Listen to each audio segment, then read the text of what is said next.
Hello. Hi. Hi. You're not Sunny. I am not Sunny. No, but you're still Andre. I am still Andre. Yes. Hi. Who are you and what are you doing here? Well, my name is Annelise, and I happen to be one of your best friends. So Uh-huh. that's what I'm doing here. We met in high school, and I always knew that you were just destined to be a podcast host. So I'm just really happy to see your dream come true. That is right, Scary Talk audience. My friend right here is a psychic and she can tell the future. She has a crystal ball and everything. She's amazing. Her name is Annelise and we love her. Sunny died. No, just kidding. We're just doing an episode this week with Annelise because we felt like it. She's very excited to join the podcast today. So we are doing it. And I'm just as excited. So we are doing it. Hi. Yes. Welcome to Scary Talk. Everyone, this is episode 63. Wow. Yeah, exciting. I know. I gotta do something big for episode like what's a cool number? 70? 75? Yeah. I don't know. Yeah, I'm just gotta brainstorm about that. But anyway, hi everyone. Welcome to episode 63. Specifically, hello to my college roommates that are very excited about this and also subscribe to Scary Talk. Yeah, please. Yeah, shout like them and out. like and subscribe. I don't know how podcasts work, but I'm assuming that you do those things. Follow? Do you follow a podcast? You follow podcasts depending on the platform. It's really funny that I actually cannot say like and subscribe because I don't know that you can actually do that everywhere. Like you can definitely do that on Spotify. Like you can subscribe. You can do that on Apple Podcasts. But like, does Stitcher have that feature? Like who the fuck knows? So Well, if you like it, hit up the DMs on yeah, hit up the DMs. That's right. at Talk That is Scary true. on Instagram. She knows because she's a fan. She Yes. has listened before. Yeah, Such so a DM us at fan. Talk Scary. And as Sunny mentioned last week, but I think if anything, I'm even more unqualified than Sunny was. Believe me, Sunny was shaking her little booty. Oh, okay. So, Well, yeah, you you're know just what? us, don't I'm worry. rolling through with fake confidence. So, slightly Let that different fuel you approach. for the next 50 minutes. Slightly different approach, and pouring myself a little glass of wine to hear some spooks. Ooh, all right. Everyone, surprise, surprise. Scary Talk is officially doing a true crime episode for the first time. As y'all know, we have not done this before. I think, for the most part, really shied away from it because Shannon did not like true crime. No shade. Or she just didn't love the kind of it's too real. And that is fine, but I guess I just didn't like spook me as much, so I was always like, oh, it's a true crime. And now that Shannon has unfortunately passed away, rest in peace, we can do that. So Shannon, if you listen to this, which you are, I love you, don't kill me. Today we're doing true murder, so Woo. yeah. Annalise, are you ready to actually no first before we get into this? Yes. How are you doing coronavirus wise and also just in general? Thanks for asking, bud. I'm doing just fine, working from home, trying to avoid that whole pandemic, but at the same time, trying to participate as much as I can in the Black Lives Matter movement. And so I went to a number of protests last weekend, and so there were a lot of people there. I had my mask on, but I'm being extra, extra safe, and I'm getting a free test on Monday since I was around a lot of people. Mm-hmm. I don't feel sick, but you never know. What if I'm like asymptomatic? So we're going to find out. I'm feeling good, but yeah, how are you doing? Yeah. Wow. Well, if you are, it's a good thing that you are 500 miles away. So, Yeah, it's a good time to have a podcast. yeah, it is. It is also like fun fact for even without COVID-19. Like, if y'all don't know, I've never had. I guess for guest episodes, I have my boyfriend and then another one of my friends, Ashley. But I've never had a co-host in the same room as me. Like, not for an official episode ever. Well, that's just because you don't like looking at people, especially in the eyes. Yes, You don't yeah, like having exactly. conversations. When I get into the like that. nitty-gritty of a case and I get serious, I just can't look into someone's eyes. They freak me out. You just So, stare into a mirror instead. That really gets you in the mood. Precisely. Mm-hmm. That's what I'm doing right now. Just thank you for pointing that out. Yep. The audience didn't I know just that. know you Now so they do. well. You know, like... Yeah, I think I can look into someone else's eyes when I am just doing banter, the kind of banter that I have had with the guest episodes for those two people. But when I'm getting into really, really serious topics like murder or aliens built the pyramids, I can't do it. So yeah. So anyway, um, uh, how am I? I'm fine. Sorry, I'm like my brain is just like lagging. um, I'm just like reading from the joke catalog. Gotta make sure I deliver it right and then answer your question. How am I doing? I'm doing fine. I am not sick. I do, however, personally know someone who did get COVID-19 recently. It's a friend I have in Finland. Ooh. It Yeah, I don't reached think he wants me Finland. to. Oh We no. have reached Finland officially. Yeah, I'm not gonna disclose his name for privacy reasons and because his name is Henry. But he was sick, and he said that he was like coughing up blood at one point. So poor dude. Ooh. But he's fine now. But apparently, like 12 of his coworkers are sick. So I don't know if he did that or if that just happened before. Who knows? Okay, But yeah, that's the one tea. of my biggest fears about this is like I hope that I'll make it through physically, but I don't know if I can deal with the self-inflicted psychological damage if I spread it to people that I care about. Like, Yep. I'll be No, like, it's I all understand my it. fault. Like, And that's just why you gotta be careful. Yeah, But yes. anyway, enough of COVID stop talk. making out with a bunch of strangers, Andre. Okay, like I know. I'm gonna try to stop. single-handedly spreading it in Southern California. Oh, I was make that no too promises. specific? Did they? Oh, they're gonna find me now. Oh no. Oh my god! I just got a text from the FBI Oh, no. saying delete it, fat. We found you. The source of all the creepy pasta. Anyway, enough of that. Yeah, other than that, I'm good. The world is what it is. I'm excited for movie theaters to open because I am dying to go to the movie theater. Even if I have to like wear a fucking face shield and like a hazmat suit, I want to go see. Honestly, whatever is playing, Tenet, Mulan, who knows. Also, my gym officially reopened this morning at 6 a.m. and they told me this afternoon at 3 p.m. So thank you for notifying me ahead of time. Are you going? Do you feel safe to go in a gym right now? I don't know that I do, but I was bringing it up more for the fact that, now I'm definitely getting charged again, whereas I wasn't for the time that they were closed. Now I'm Oh. going to start getting charged again, and I don't know what to do because it's like, I don't know that I want to go right now. 'Cause it Dude, feels no, you kinda know sketch. what? A bunch of people roll through. They're having the same issue and they respond to the email and they're like, F you, it's too early for me, don't charge me. And then the gyms are like, okay.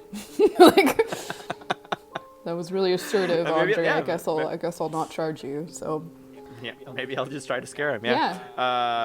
just get a Yeah. a really deep voice and seem like you know what you're talking about. You think I should send him an audio message instead of an email? Yeah, leave a think I'm voicemail gonna at do the that? gym that they're supposedly at. Yeah. Yeah, so that's what's happening. I mean, the world is reopening little by little, so that's exciting. But I don't know that I'm fully ready to go to all the places that are reopening. Oh my gosh. So Have you ever thought about how, there's all those jokes about how, the chapter in history books for 2020 is going to be, a mile long or something? I just Yeah, but realized... the aliens haven't come yet, so we're not done. Oh, well, girl, it's only June, okay? That's not due till September. But I just realized with all of this new media and the, proliferation of podcasts, homies 50 years from now are going to have a week by week play by play. All of the podcast people are going to comment on it and it'll be like, so here's exactly all of the tomfoolery that went down in 2020. And we have a lot of digital documentation of it. As I was researching for this, to think of some spooky true crime stories, I was like, I can't find the exact newspaper article from the 1800s that cited this, but maybe in 2100s they're going to be able to be like, this is the exact article because you can't erase anything permanently from the internet. Once Disney becomes a country and buys the U.S. Yeah. Yes. Yeah. Interesting. I like that thought. So yeah, that's the world right now. This is very strange. I think this is gonna be very strange to listen to, in the future when I have kids, in 2 years, and it's just gonna be kind of wild to listen to 2020 kind of go down like this. But it is what it is. Like I said, the aliens haven't come yet, and it is only June, so fingers crossed. That would be the spookiest of spooky my high school best friend having kids in 2 years. But I'd be like, but no, okay. we're too young. We can't do it, right? We're still 18, right? I know that's a true horror story. Oh, God. But like the thing is, what happened earlier this year with the Pentagon, like that is kind of confirmation that aliens are out there anyway, and they have visited. So like at this point, honestly, if you're still saying like if you're someone who's still like aliens, like Get over a yourself. scam, it's dude, just like sit outside like in your backyard one night and just look up at the stars. Like 60% chance something's gonna happen because these fuckers are everywhere all the time. Like it's just a matter of looking up more. You don't even have to So, be like a critical thinker. You just have to lay out under the I know, stars. or like an interesting person worthy of being abducted. You don't even have to be that.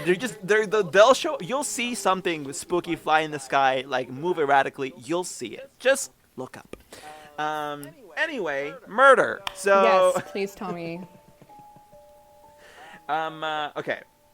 I don't know exactly how I'm going to approach this because this is not a creepypasta and it is not, like I said, the aliens building the pyramids, which is very serious, but it's still not true crime. So I think I'm going to just, mix the comedy and the serious as best I can. If something comes off color, I don't mean for it to be. Y'all just going to have to deal because this is our first entry into true crime.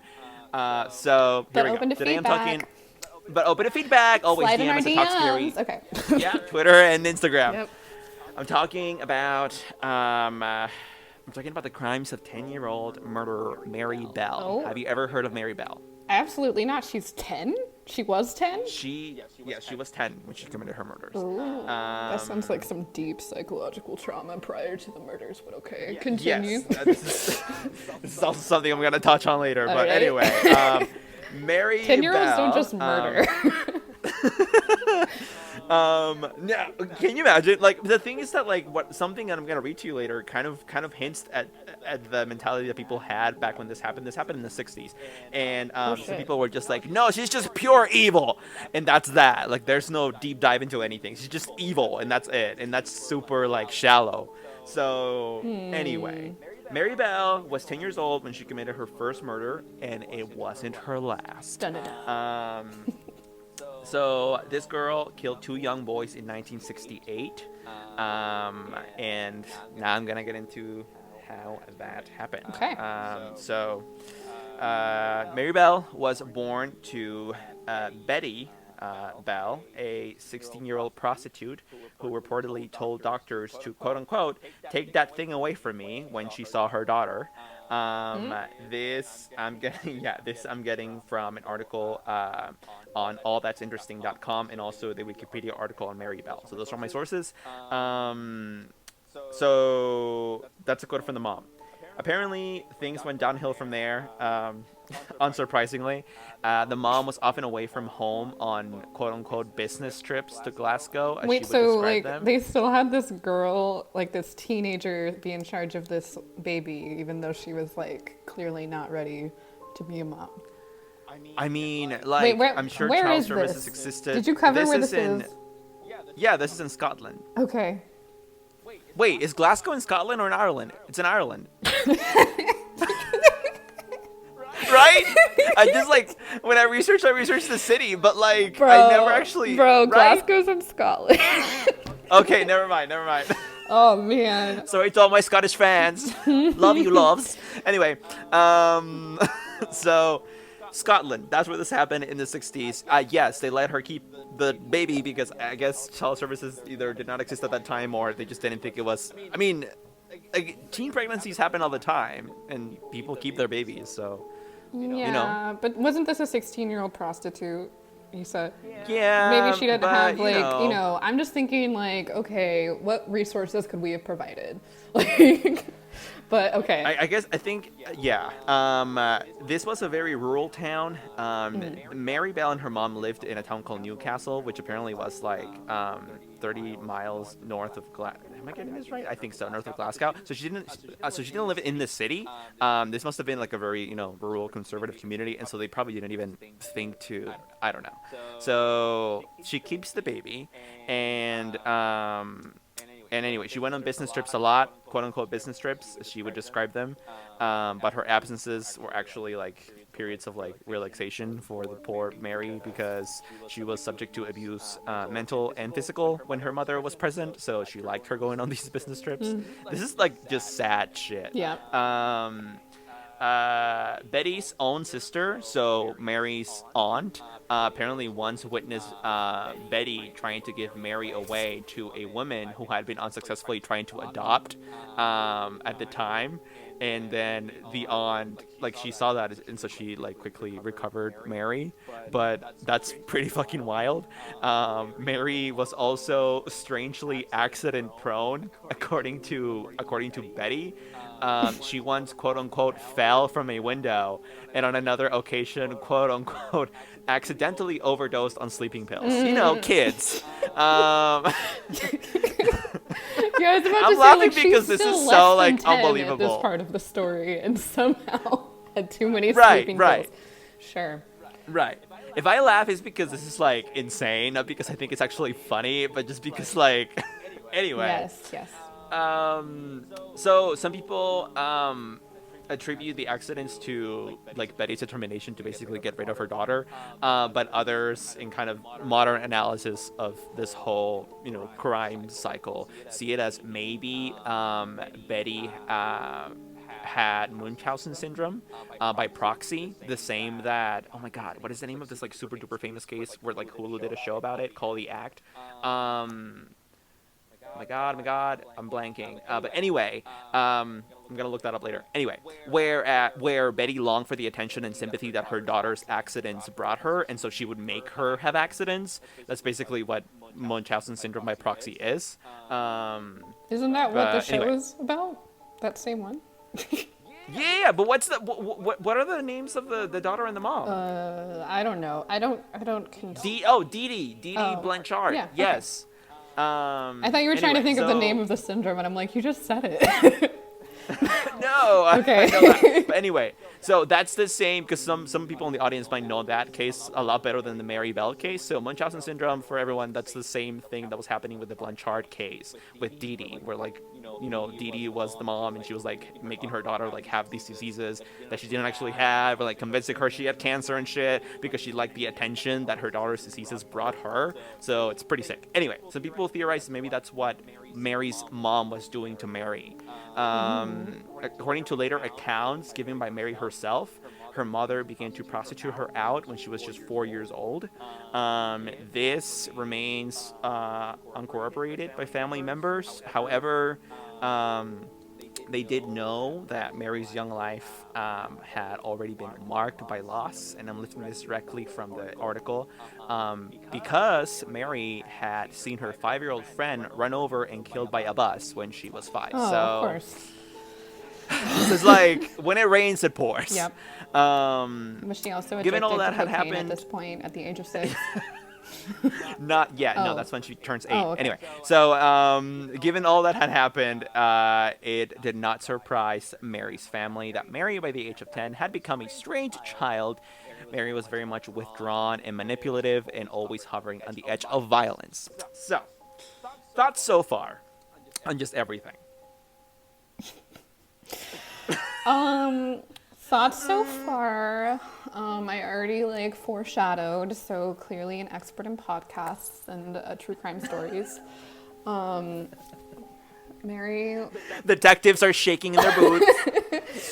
I feel sorry for Mary. I wish that there were better social services in Scotland at the time that were identifying, but the little kernel of hope in this, even though this is a sad story, is that these people like Mary are the reason why there are services now, and there are things like mandated reporting when you think that a child is in a bad situation. So, Wow. yeah. Silver lining, I suppose. Silver lining, but at the same time, none of what you just said surprised me.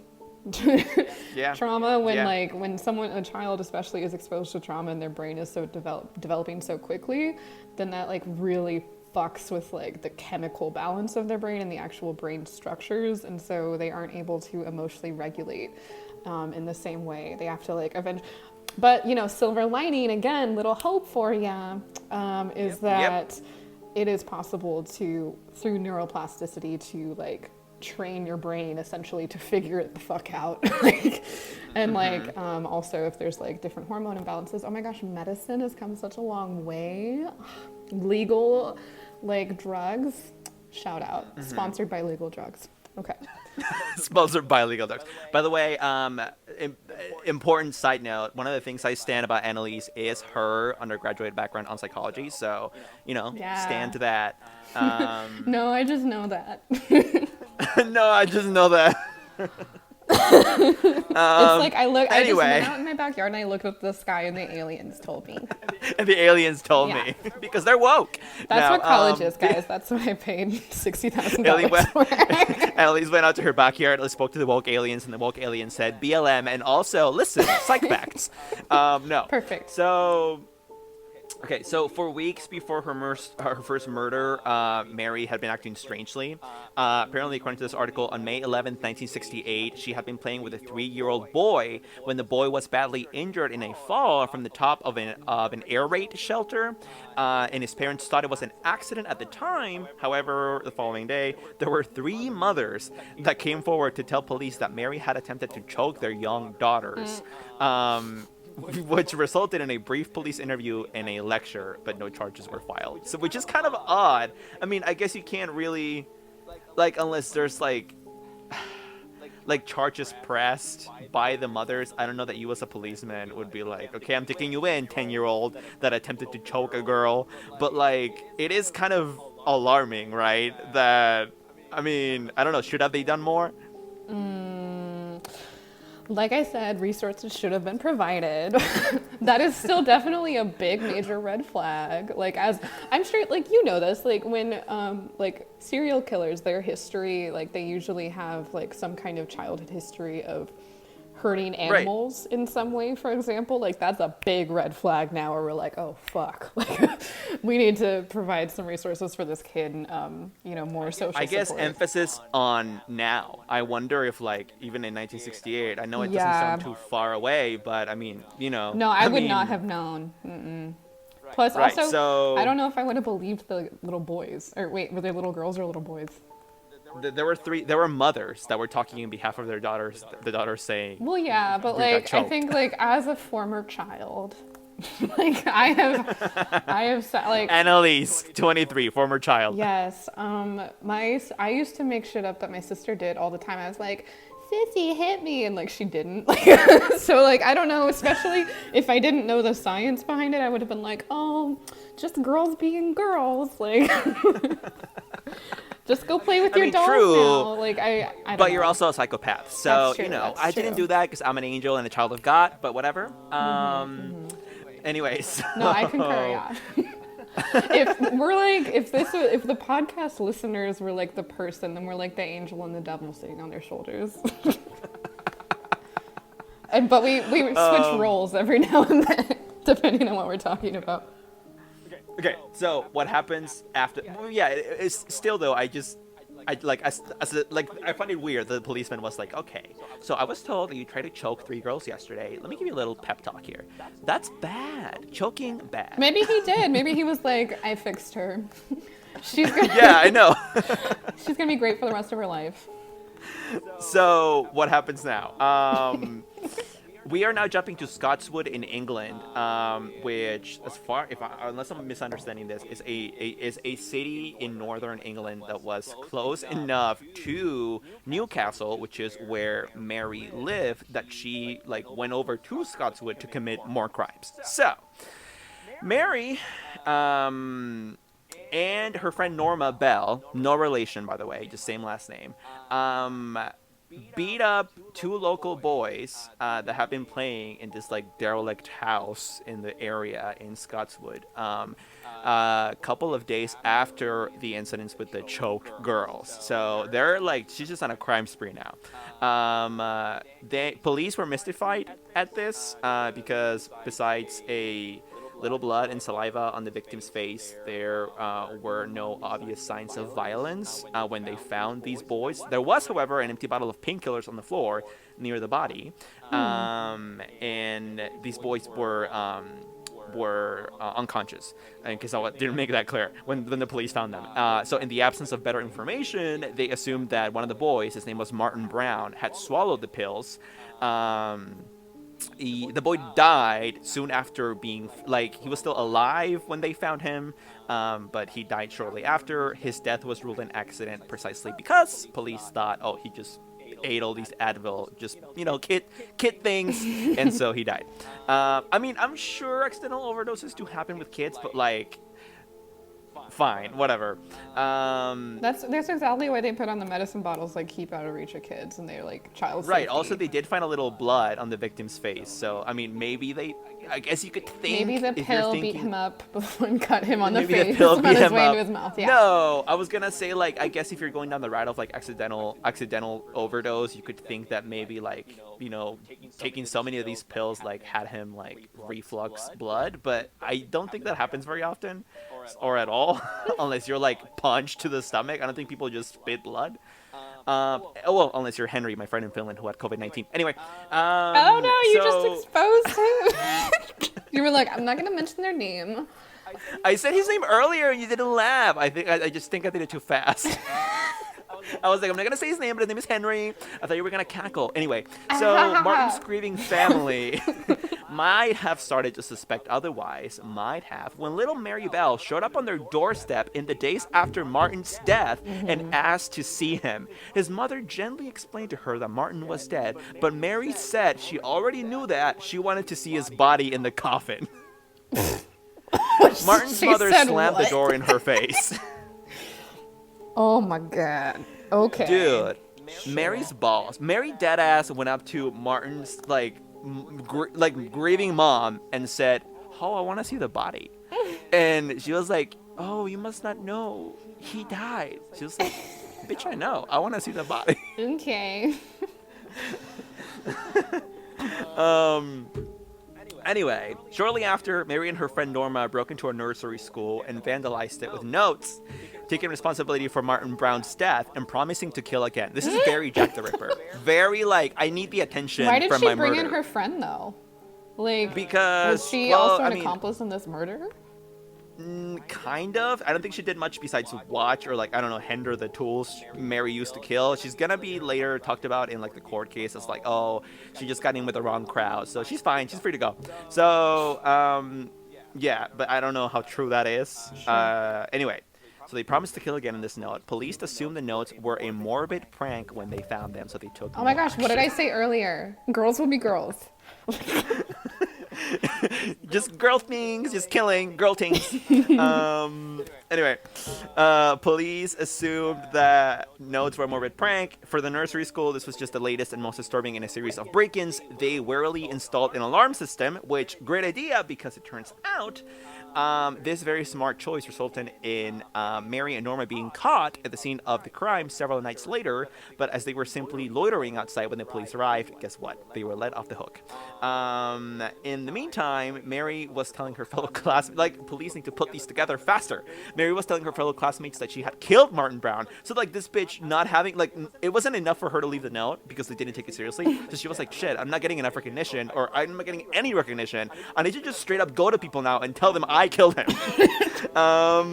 This is like a weird episode of a Twilight Zone where, like the killer is like, no, I did it, and everyone's like, oh, you silly, you're too good to do that, you would have never done that, you're just kidding around. And they're like, no, I killed him, here's the knife. And they're like, oh, that's a prop. Anyway, so if you're egotistical and you want recognition for your work, enter serial killing. She told her classmates that she had killed Martin Brown. Her reputation as a show-off and a liar prevented anyone from taking her claim seriously. This is like the girl who cried wolf, the boy who cried wolf. That is until another young boy turned up dead. Oh. And this is when she kills for the second time. She's like, bitch, I'll show you. Quote unquote. Yeah, quote unquote the second time, because I would consider the. Wait. Oh my god, no, sorry, I'm totally confused. Martin Brown was the first murder. I'm getting ahead of myself. I was thinking of something else. Oh. Okay, so this is Mary's second murder. Sure. Listen. So on July 31st, 2 months after the first murder, Mary Bell and her friend Norma killed 3-year-old Brian Howe by strangulation.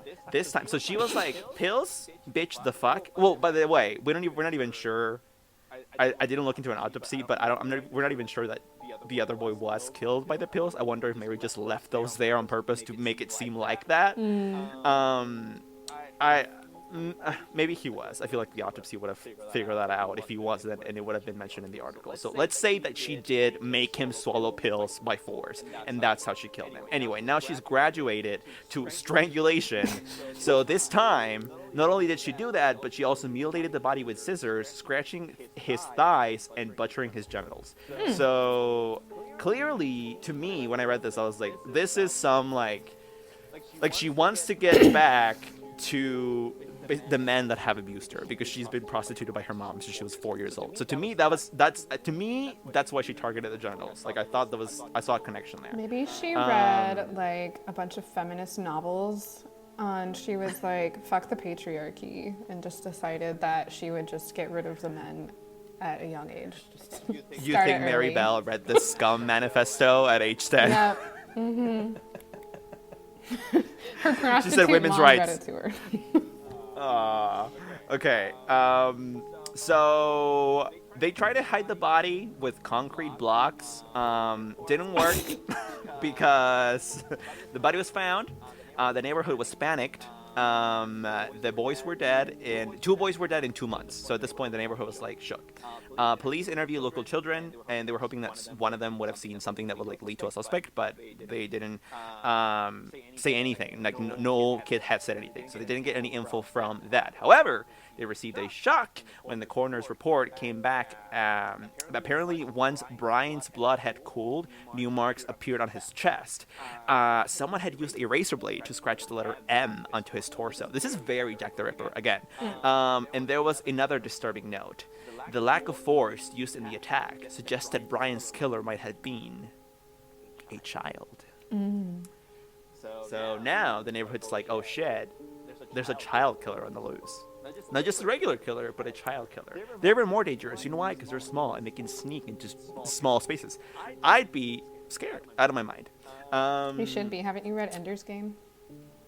Or seen Ender's Game? That's a point. There you go. Annelise said points. There you go. Mary and Norma did a poor job of disguising their interest in the investigation in their interviews with police because they both acted very strangely. Norma was excited and Mary was evasive, especially when police pointed out that she had been with Brian Howe on the day of his death. This is like I wonder this is who just did it.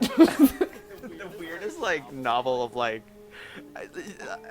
anyway, because like this girl is like so eager to kill but so horrible at covering her tracks. No, she doesn't because want to she is cover her 10 years tracks. old. That's why she went from pills to strangulation. So it's like, look, I did it. Look at how tiny my finger marks are. Anyway, so they called Mary back for a second interview, and perhaps sensing that investigators were closing in, Mary made up a story about having seen an 8-year-old boy hit Brian on the day he died. The boy, she said, had been carrying a pair of broken scissors. Now, that was her fatal mistake. Why? Because the mutilation of the body with scissors had been kept from the press and the public, so there was no way that she would have known that. Only investigators and Brian's murderer knew that. That's such a gotcha moment. Like, wow. The OG gotcha. Yeah. How would you have known that? I mean, listen. I guess it could make sense because, like, if this, imaginary boy did kill Brian Howe and he did mutilate him, well, obviously he had scissors with him. Well, I right? guess it would And depend on like how it happened. Like, was she just like, oh yeah, I saw a boy and he has scissors, or if they were like, okay, now just, she's like, I saw a boy, and they're like, describe him, and then she was like, well, he was wearing this and that, and had brown hair, and his name is Andre. He probably loved mutilating bodies. And then he also had scissors in his hand. Like, that's a little like more intentional, Yeah. I guess. But if she just like offered it, then that's sus as fuck. Yeah. So, both Norma and Mary broke down under further questioning, of course. Yep. Norma began cooperating with police and implicated Mary, who herself admitted to being present during Brian Howe's murder, but tried to place the blame on Norma. Girl things. Best friends. So, both girls were charged and a trial date was set. and that's on just girly things. So at trial, the prosecutor told the court that Bell's reason for committing the murders was "quote unquote" solely for the pleasure of excitement of killing. Oh. Yeah. Meanwhile, the British press referred to her as "quote unquote" evil born. The jury agreed that Mary Bell had committed the murders and handed down a guilty verdict in December. Manslaughter, because she was charged in April, if I remember correctly. So manslaughter, not murder, was the conviction, which is very interesting because like clearly this society isn't very progressive at this time, but I guess progressive enough to recognize that Mary Bell wasn't literally like Satan's spawn, and rather she was very much abused. And I think the psychiatry saw that for one reason or another, she did have the classic, quote unquote, classic symptoms of psychopathy and could not be held fully responsible for her actions. And so they were like, okay, we're gonna do manslaughter instead of murder, even though you clearly intended to murder these kids. Which actually I think is fair. I think it's fair because otherwise you're looking at what, like life in prison? And yeah, she did kill. That's horrible. But again, a child, and you gotta look at the background, and this is where we get really, really muddy because are we putting too much focus on this instead of the victims of the murder? I don't know. But also the victims of the murder are already dead. And yeah, that's morbid, but you know what I mean? Like, Yeah. they are dead. We can't care about them in the same way now because they are dead. So, I don't know. Yeah. I don't Yeah. know. I mean, and Thoughts? like sort of related. And I'm just gonna like, full circle moment, back to Black Lives Matter moment. Okay, so this girl was 10 in Glasgow, and so I'm assuming that she was white. I could totally be wrong. But I'm reading this book right now called Just Mercy that is written by the man that started the Equal Justice Initiative, and you should look into it. They basically help people of color in the South that were put on death row. And people of color are more likely to be put on death row than, well, specifically black people are more likely to be put on death row than white people.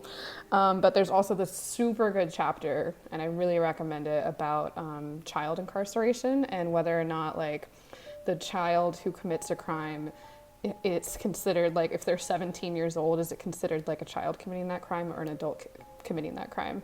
And the amount of like punishment that can be granted depending on that classification just like is drastic. So they're like, oh, you accidentally burnt a house down because you like had a match, and you're this kid that's been through a fucking lot, and like you have these disabilities, and you actually shouldn't be having to go through this trial because you're not like ready for it, you're not in that state. Guess what? You're going to be incarcerated for the rest of your life. So happy 18th birthday. So I recommend reading it because there are these like real life like heroes. I think the back of the book says like Bryan Stevenson is like a modern day Nelson Mandela. Like he is just like out there fighting for the people that people forgot about, right? And that are like ostracizing as like these evil people, when really it was like, so she's incarcerated for life, so you'd think that was a big deal, but really she just like dropped a match and accidentally lit a house on fire. I guess we could technically incarcerate PG&E for the same thing, but that's just some California truth. I don't know where your listeners are if they're outside of California, but look up California fires. Yeah. So those are my listen, impressions. like- Basically, like I understand that the difference between manslaughter and murder is like that there's intent, and she definitely like showed intent, and she showed that she had like previous ideas to commit murder with the notes all over the school. But like at the same time, she was 10. We covered her trauma background. I'm glad that it wasn't as severe as a punishment, because as we also know, prisons aren't a place where people can grow emotionally. I know, but then you get into the argument of should they be that at all, or should they just be a hellhole that people who commit crimes deserve to go to because revenge? Well, since we're going there, Andre, I'm of the opinion that we should reallocate some public funding to go into more social services. Okay, anyways. Welcome to Polity Talk episode 1. No, We I got mean, real, listen, so no, we're I gonna totally get agree. real. I totally agree, and I don't want to get into like the whole thing, but like, because I know there's a lot of people that disagree with this, and I also know that there's a lot of probably criminals that don't fully really deserve this. But I know that in Scandinavian countries, for example, shout out to Finland again, like prisons are very much about reform and not just punishment, like rehabilitation.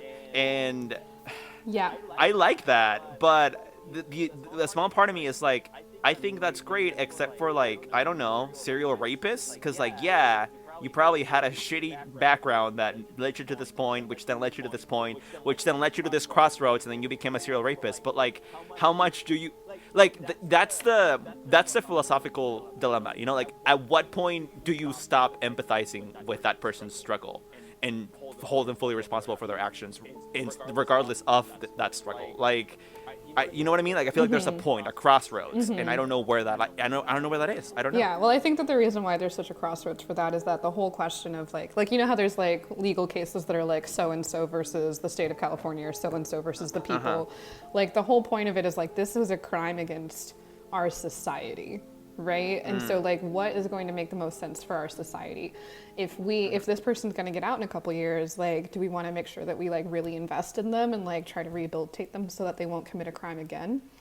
Or are we going to support a for-profit prison system where the more people that we get in a bed, the more money that business makes as a country and, you know, capitalism. And so are we going to over-incarcerate people that, you know, were engaging in a drug that is now legal? And are we going to keep those people in prison moving forward because of marijuana use? But that's why I mentioned like rehabilitation for those cases, because a lot of these things are very much not deserving of very large prison sentences. But that's specifically also why I mentioned something as heinous as a serial rapist, because like to me, like I think what you say gets lost when it's a case like that, because it's like, yes, if you send the serial rapist to like prison, you know, like the for-profit system only increases its profits, but also like do you really want this person rehabilitated and back into society? One, because do you think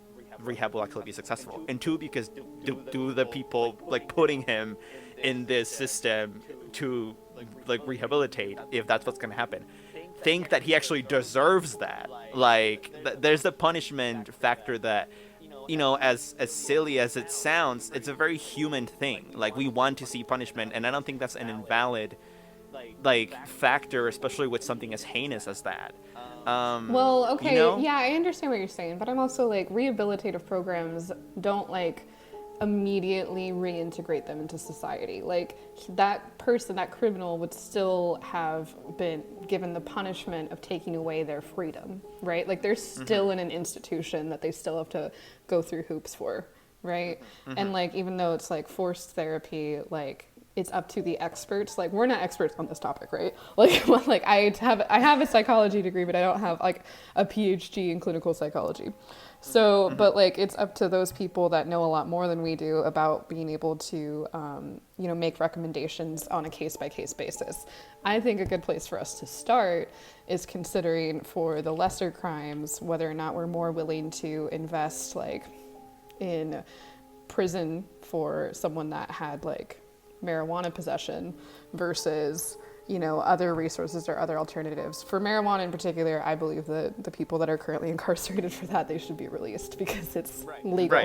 But so that was kind of a bad example. But do you know what I mean? Like if they were like, it was like an attempt at a burglary, but then they like backed out of it. Like, are we really going to incarcerate that 16-year-old for X amount of time? Or are we going to be able to put them in jail for X amount of time instead of a prison, which is a lesser, like easier to go through, I've heard. I'm not a criminal. Yeah, I think in the end it comes down to us as a society. Whenever we treat criminal cases, just I think if we evolve to think more compassionately, even with something that could be a very terrible thing, we would start seeing the deliverance of sentences very differently, and we probably alter what we think X crime deserves as far as time in prison. I think that we have made like a whole lot of progress on it even the past like 50, 60 years as far as like how we're deciding who we're quote unquote sending away for life. Which actually, if your Mary Bell story is done, is related to my story. Yeah. I know we're so like far into the podcast. Let me just finish. Anyway, so Okay, so Norma was acquitted. No, sorry, not Norma. Fucking Mary's friend. Yeah, no, it was Yeah, Norma. Norma, Sorry, yeah. Norma was acquitted, and Mary was into prison for 12 years. She got out in 1980. She was released on license, which meant that she was like still technically serving her sentence, but she was able to do so while living in like community under probation. And then she was given a new identity to provide her with a new chance at life, which is nice, and protect her from tabloid attention. However, in 1984, when she had a daughter in 1984. Mary Bell did. So 4 years after being released from prison, and like her anonymity was great and all until Bell's daughter turned 14, which is when a tabloid paper was able to find Bell's common-law husband and then track Bell down, which resulted in a slew of journalists surrounding her house and camping out in front of it, which then resulted in Mary and her common-law husband and Mary's daughter having to escape from their home with bed sheets over their heads, Michael Jackson style. So, Whoa. yeah. Now, this is super interesting. So, some people feel she doesn't deserve the protection. June Richardson, the mother of Meriden Brown. Wait, she's still alive? Yeah, the mother's still alive. The mother of Martin Brown, the little kid. No, Mary that Bell. was murdered, told the media. Oh, Mary Bell's still alive. Yeah, but Okay, anyway, yeah. one of the boys' mothers told media that she thought it was all about her and how she had to be protected. She said, as victims, we're not given the same rights as killers. So that's how she feels about that, which understandably so. But nevertheless, Mary Bell remains protected by the British government today, and court rulings protecting the identities of certain convicts are even unofficially referred to as quote-unquote Mary Bell orders. So she changed the judicial system in that way. She impacted it at least. All Right. She got her name on it. All right. Yeah. So if you commit a crime, you're granted like permanent anonymity. And also, if that is extended to like one of your family members, like your daughter, which she actually achieved in doing so, that's called a Mary Bell order. And that's my case. Yeah. Okay. Anyway, go ahead. What you got? Interesting. Well, thank you for sharing. Fascinating story. Okay, so I have, on brand with me as a person, and apparently now this podcast, I am labeling this as the feminism podcast of spooky talk or scary talk, because Thank you for remembering the name of my podcast. you're so welcome. Again, I'm very underqualified for this position. I don't listen to podcasts. I was laughing with my friends about this earlier. I was like, I'm about to. Did you like listen to an episode before this I one know, to like no, get the hang I of did it? listen to yours, but I'm not like those people are like religiously, like my roommate every single morning listens to a true crime podcast. Like, I'm not one of those people. Which, by the way, not me. I don't listen to podcasts. Fun fact, everyone. I don't. I just make one. All right. Well, so we're really qualified. But this is also about a woman. But I didn't follow my homework instructions entirely because this is not particularly about a murderer. I do have murderers like on the lineup if we're not gonna have time, but like just know that I did have other murderers available. But you know what? I wanted to pick this one because it's related to what we were talking about as well. So this is the story of Edith Lanchester. Homie was an English socialist, feminist, suffragette, and so she was just like living her best life in 1895 in Lanchester, right? And she is also a member of the Social Democratic Federation and eventually went on to become a secretary for the daughter of Karl Marx. Fun tidbits for you. Okay. So, also, side note, Edith Lanchester was also an atheist, a vegetarian, and a pacifist. Ooh. Really above her time out there in 1895. Cute. Okay. So she studied higher maths at London Polytechnic, and after a year of teaching, became secretary to Eleanor Marx, daughter of Karl Marx. She was also known for being a great speaker at meetings and rallies. And then here's where shit goes down. She fell in love. Period. That's the whole. Big mistake. That's the whole First crime. mistake. That's the whole true crime story. She fell in love. No, so she fell in love with James Seamus Sullivan, who was a factory worker. And in 1895, when she was 24, they decided that they would live together. However, like she did not believe in the whole like marriage vows where it involved like stating the woman should honor and obey her husband. And so she was like, I'm a feminist bitch. And so she's like, I'm not going to marry this guy. I'm just going to live with him. But But on the night before they were supposed to move in together, her father gathered all of the children, including 3 of her brothers, and a mental health specialist named Dr. George Blandford to interrogate Edith on her intentions and views on marriage. And Edith was formally pronounced insane with a certificate, and an urgency order was already filled out by her father. And the doctor giving the supposed cause of insanity as, quote, over-education. I love that. She's too smart. She's insane. And so then she gets to be tied up by men and dragged into a horse-drawn carriage, which took her to what is now the Priory Clinic, which was an insane asylum. And let me just give you a little background on the 1800s insane asylums. In case you didn't know, guys, they were, originally intended to be like this humane alternative to people that were insane instead of incarcerating them. That being said, scientists at the time were dumb as fuck because they decided that people with, the crime of being like, a strong, independent woman deserved to have electroshock therapy, lobotomies, become like, fucking addicts on this drug called Thorazine. Look it all up, all of that psychology background. It's insane. They're like, you decided that you get to be independent in your life and you're going to make your own decisions. So we're going to cut chunks of your brain out and electrocute you. And so and this was legal. They had this urgency order, and this doctor, quote unquote doctor, decided that she was insane because she was overeducated. And so she's spending this time in this insane asylum, and the case was widely spread across the world, including the New York Times, and members of the Social Democratic Federation attempted to release her, and they were singing the Red Flag song outside of Edith's window. But then other people were like, I have different opinions. And this high aristocratic woman wrote to a newspaper offering £100, which would be around 12,000 pounds today, as a wedding present to Edith if she would go through with the wedding ceremony and be released from the insane asylum. But Edith refused. She was like, no, bitch, I'm not getting tied down to any man. And so then they basically, with the way that the laws were working in England at the time, they were going to need to have another certificate for her to be continued to be detained for longer. And after some pressure with all of these political people that she was partnered with, she was released, having found by some of the commissioners of lunacy to be, quote, sane but foolish. And then she was released.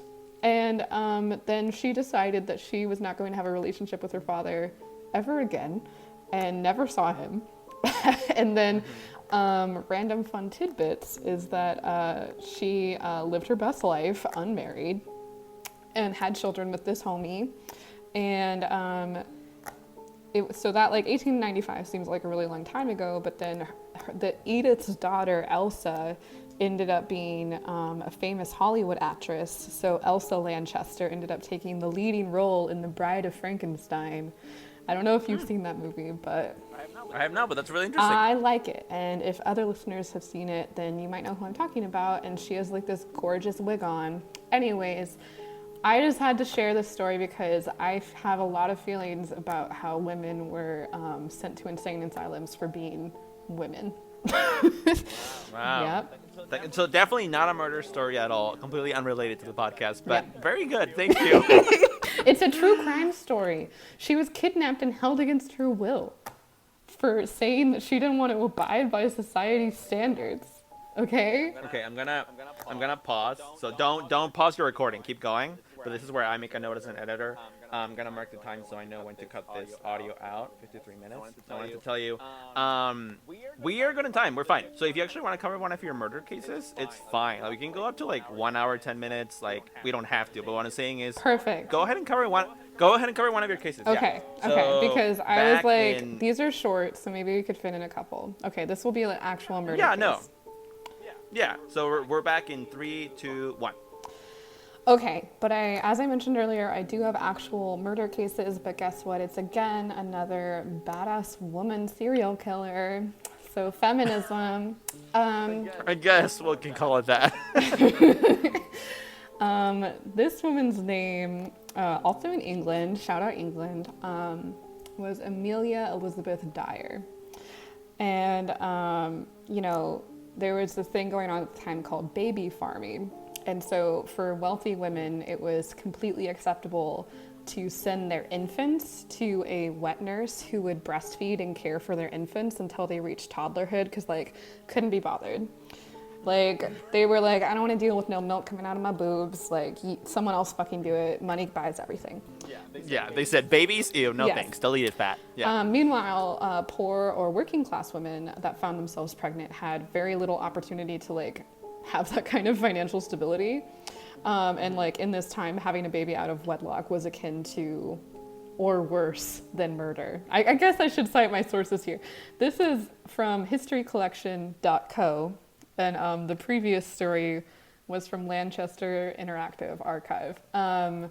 And sorry to all of my teachers and professors that I've ever had, because neither of these are legitimate sources, but we press on. So again, Amelia Dyer. Baby farmers provided an out for poor women. So the women in trouble would place an advertisement in a newspaper seeking please, any loving couples out there, adopt my baby. She's so cute. And these people called baby farmers would often answer such ads, promising to provide the child with a happy and healthy home. And, sometimes it would be temporary, and then others would consider it a permanent arrangement. But societal norms and government avoidance of this practice created a world where Amelia Elizabeth Dyer would flourish as a baby farmer and murderer. Dun, dun, dun. What do you think about the practice of baby farming, really quick? That's super fucked up. It's very elitist. I think it's just kind of sad because how attached is a child going to be to their parent when they were sent away so young, and how much they actually get to interact with the parent? I don't think that's a good idea. Yep. Yeah. I'm also one of my first thoughts was oh my gosh, thank goodness birth control is more accessible. Because these poor women that were having these babies, maybe they were I can't financially afford one, but they they didn't have a lot of consistent options to prevent that. But anyways, Amelia Dyer was trying to take advantage of this, and so she scanned advertisements in search of desperate women looking to give up their babies. And so she would contact the birth mothers and offer to take the baby for a fee of generally £10 or £5. And sometimes these women would write Dyer and ask for more information about their babies, but once Dyer took possession of the child, it was, quote, hers until she murdered it. And so this was relatively easy for her to operate a baby farming business with little suspicion, because it was overcrowded cities and all that, and poverty was prevalent, and so many people were doing this, and already infant mortality rates were very high. And so when a baby died, their cause of death would be debility from birth or lack of breast milk. And so people didn't really investigate baby deaths because it was happening constantly. So when Amelia Dyer obtained a new baby, she immediately began the process of killing it by starvation. And to hide the crying, she would use this serum known as, quote, mother's friend, which was a mixture of syrup and opium. I knew it. Also, cocaine back in the day was used as medicine. Yes, absolutely. And so she was giving these literal fresh-born little babies, fresh out the womb, 2 weeks old, this elixir, and they remained sedated. And, as they starved to death, which took time, they did so without making much of a fuss. And once this child was dead, Dyer would contact a doctor to examine the child, declare it dead, and take the body away. And then if any of these doctors that had to confirm the death became suspicious of the number of children that died in Amelia's care, she just simply moved to a new town. Or she pretended to have a mental breakdown and entered into an asylum. And so then And finally, in 1879, a doctor that Amelia had called on to certify the death of a child grew suspicious. And after an investigation, she served some time, and they were able to start looking more into that. But then her sentence ended and she was released, and she resumed her career as a nurse and baby farmer with one major change. She no longer would notify a doctor to certify the death and remove the corpse. So from 1880 on, Amelia Dyer would dispose of the bodies of the babies that she killed, making her a prolific serial killer. So now she has a new murder strategy, okay? Which, is showing extra intent. She already serves time for her suspicious, neglect of these babies. But now she's like, I'm going to keep doing it and just not involve doctors. Cool. Thrifty. So Mom tings. within a few hours of acquiring a new infant, she would wrap white dressmaking tape around its neck. And even with that, the death was not instantaneous. According to her own later confession, Dyer stated that she liked, quote, to watch them with the tape around their neck as they gasped for air. What the fuck, yeah. dude? And then when they were dead, she would wrap them in cloth and bury them or tie them to rocks and throw them in the Thames River in England. And birth mothers would send Dyer letters asking for word on the well-being of their children. But by the time Dyer even got these letters, the children were long dead. And so that she started doing this 1880, right? And then the article continues and it's on March 30th, 1896, so 16 years later, someone notices a package floating in the river, and he retrieves it and finds the dead bodies of a baby girl and boy. And so forensics, which was in its infancy at the time as a science and how to track people, somehow managed to link the material used to wrap the babies to Amelia Dyer. And the police placed a decoy advertisement seeking a loving couple to take a newborn. And as Dyer left her home to meet her new client on April 3rd, 1896, she was greeted by 4 police officers. When they entered her apartment, they encountered the overwhelming stench of rotting flesh. And while they did not find any dead babies, they did find enough evidence in the form of letters, advertisements, telegrams, and opium to charge Amelia Elizabeth Dyer with murder. Amelia Dyer was placed on trial for the murder of only 3 babies. And on May 22nd, 1896, a jury found Dyer guilty within 4.5 minutes.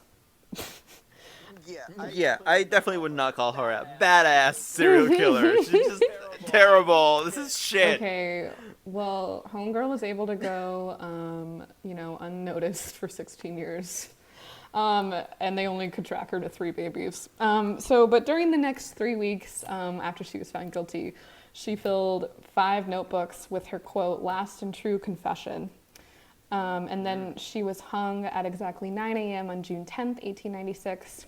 And while 14 murders have been directly linked to Dyer, experts believe that she murdered over 300 babies during her time as a baby farmer. Wow. Can we read that confession? Is that available online? You can certainly do some Googling that Annelise did not do. Just in my own time. I don't think I'll actually want to, but I'm very curious if that's able to be found. Cause that's it was very trendy at the time in the late 1800s to write wait until the very last second, about to be hanged, and then have really dramatic statements about the murders or crimes that you committed. But kind of with Mary Bell, where there's new laws in the aftermath of this execution, adoption laws became stricter. Thank fucking God. And so you couldn't just sell your baby to someone. Now, not sure why you ever could, but yep. Yeah, and now we don't have baby farming, but you know what? We do have human trafficking. So yep. I think that's a good story to end this podcast on. It's also a very high note. Thank you. Yes. I mean, okay, I gave you a cute little not True. Not murder in the middle there, where she made it out okay. True, true. It's a very empowering story. Yes. Yes. So thank you. Yes, you're so welcome. What are Uh, your thoughts on Amelia Dyer? My thoughts are actually, I guess I do retract what I said. She is a badass in the sense that she did not get caught for that long. Because holy shit, I guess she was good at serial killing. But also, I guess like sometimes serial killers get caught because some of their victims escape. I think it's really hard for a baby to do that. So I think it probably helped her not get caught ever. I mean, what do I think? I mean, what can I think? This is terrible and shitty, but I mean, in the criminal aspect of it, I mean, pretty brilliant, pretty twistedly brilliant, and she did last a long time, and it's just fucked and sad, but wow, interesting. Yeah, yeah. It was really interesting for me to like go into like what was happening in Britain during this time that I selected. I wanted to pick like 1800s because I was like, that's far enough ago so that it's not like too fresh. Obviously, these are still like tragic occurrences, but like Yeah. we don't have insane asylum anymore. We don't have formal baby farmers, as far as I'm aware of. We now have adoption laws. We have, people that don't try to, put someone in an institution just for, having a vagina and opinions. So I I guess the takeaway from this is that these terrible crimes are happening, but we learn from it and grow as a society and as a human race. So that's Another silver lining. And you know what? Actually, this was too close to home and too recent and too touchy. So next time I want you to do Elizabethan crimes only. perfect. You know what? I'm going to go all the way back. Homo sapien days, early, like we just discovered fire. I want the crime of like the first multicellular organism murdering the other, like the second multicellular organism. Thank you so much for that. That was a very interesting case. Everyone, thank you for listening to this episode of Scary Talk. If you liked it, make sure to like and subscribe. Yes. No, make sure to let us know by DMing us on Twitter or Instagram at Talk Scary. Remember that you can also listen to this episode on any podcast listening platform. We're everywhere, so whichever is your favorite, we are there. Stitcher, Spotify, Apple Podcasts, Google Podcasts, etc. You can find us as Talk Scary, as Scary Talk. And you can also find our Facebook page as Scary Talk. Yay. Confusing. Remember to send in topic ideas if you have any on Twitter or on Insta. And thank you for listening. Annelise, anything to say? Thanks for having me on, even though I'm very unqualified. And I love you, Andre. Hi, listeners. Thanks for listening until the very end. If you want feminist talk back for another episode, please do let us know. And remember, the Mothman is real and he is watching you. He's in your bathroom. Aliens are real and you just gotta look up to the sky to see them. And we will talk to you next week. Who's we? Who knows? Good night. Okay, cut it off.